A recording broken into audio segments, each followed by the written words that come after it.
Judul proyek saya kali ini adalah Kedatangan Islam dan Islamisasi.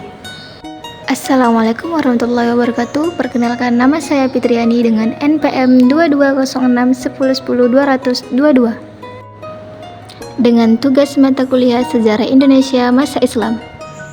Yang pertama ada pendahuluan. Islam memainkan peran penting dalam sejarah. Banyak masyarakat di berbagai belahan dunia pemahaman tentang kedatangan Islam dan proses Islamisasi dapat memberikan wawasan mendalam tentang perubahan sosial, budaya, dan politik dalam suatu wilayah. Latar belakang. Kedatangan Islam membawa transformasi signifikan dalam berbagai aspek kehidupan masyarakat, dari Arab hingga ke wilayah Asia, Afrika, dan Eropa. Proses Islamisasi mempengaruhi norma, nilai, dan institusi setempat. Studi ini memberikan gambaran kontekstual untuk memahami bagaimana agama Islam mengintegrasikan diri ke dalam kehidupan masyarakat yang berbeda. Pembahasan. Kedatangan Islam dan Islamisasi di Nusantara dipandang oleh banyak peneliti sebagai masalah yang masih harus didiskusikan. Penelitian-penelitian yang dilakukan para sarjana membuahkan beberapa teori mengenai asal-usul kedatangan Islam, para pembawa Islam, dan waktu kedatangan Islam ke Nusantara. Teori-teori tersebut selaras pula dengan berbagai historiografi lokal yang menceritakan kedatangan Islam ke Nusantara. 3 masalah pokok mengenai kedatangan Islam di Nusantara meliputi 1. Tempat asal kedatangan Islam, 2. Para pembawanya, dan 3. Waktu kedatangannya. Ilmuwan Belanda memegang teori bahwa Islam di Nusantara berasal dari anak benua India, bukan dari Persia atau semenanjung Arabia.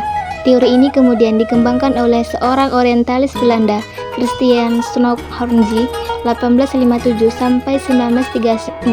Ia menegaskan bahwa ketika Islam berpijak kukuh di beberapa kota pelabuhan anak benua India, banyak di antara penganut Islam menjadi pedagang perantara Timur Tengah dengan Nusantara. Mereka yang datang ke dunia Nusantara, ke Melayu, sebagai penyebar Islam pertama. Kemudian mereka disusul oleh orang-orang Arab, kebanyakan keturunan Nabi Muhammad SAW, karena menggunakan gelar syahid atau syarif yang menyelesaikan penyebaran Islam di Nusantara. Jejak masuknya Islam ke Nusantara dapat ditelusuri melalui sumber-sumber sejarah. Jalur penyebaran Islam dapat dilihat dalam peta di samping. Ada Pasai, Kedah, Malaka, Singkil, Barus, Pariaman, Palembang, Bengkulu, Banten, Demak, Gin, Goa, Tanjung Pura, Banjar, Kutai, Brunei, Sulu, Mindanao, Ternate, Tidore, Gorontalo, Itu, Zetolo, dan Iran. Berikut adalah peta jejak awal masuknya Islam ke Nusantara. Teori yang menyatakan Islam dibawa ke Nusantara berasal dan Coromandel dan Malabar, antara lain mendasarkan pada persamaan mazhab fikih di kedua wilayah tersebut. Mayoritas Muslim di Nusantara menganut mazhab Syafi'i yang juga cukup dominan di wilayah Coromandel dan Malabar. Berikut ada contoh batu nisan Fatimah binti Maimun di Leran, Gresik, bukti awal masuknya Islam di Jawa. Teori tentang Gujarat sebagai tempat asal Islam di Nusantara terbukti mempunyai kelemahan-kelemahan tertentu. Ini dibuktikan oleh G. Morrison. Ia berargumen, meskipun batu nisan yang ditemukan di tempat-tempat tertentu di Nusantara boleh jadi berasal dari Gujarat atau berasal dari Bengal. Menurut pidato yang disampaikan oleh Bapak kita arkeolog Pak Husaini MA, ada beberapa teori yang menyebutkan tentang masuk dan berkembangnya Islam di Nusantara. Secara garis besar, ada 2 teori yang dikenal dengan teori Barat dan teori Timur. Walaupun nanti bisa dibagi-bagi lagi, tetapi secara garis besar sering dikelompokkan menjadi 2 teori besar, yaitu teori Barat dan teori Timur, di mana teori Barat ini adalah teori yang dikemukakan oleh orang-orang Barat, termasuk misalnya Moket, dan lain-lainnya.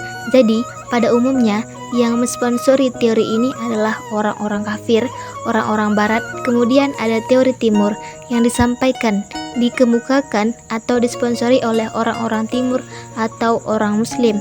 orang-orang Islam. Ya, misalnya ada Mufti Ali, misalnya ada Profesor Hasan Muarif Ambari, dan ada Uka Chandra Sasmita, dan juga termasuk Profesor Ali Hashimi. Orang kita termasuk salah seorang, dan yang paling penting di dalamnya ada tokoh yang cukup terkenal di negeri kita, yaitu Buya Hamka. Jadi beliau termasuk salah seorang pelopor daripada teori Islam atau teori Timur ini. Berikut ada beberapa contoh. Adapun batu nisan makam Maulana Matik Ibrahim di Gresik, Jawa Timur.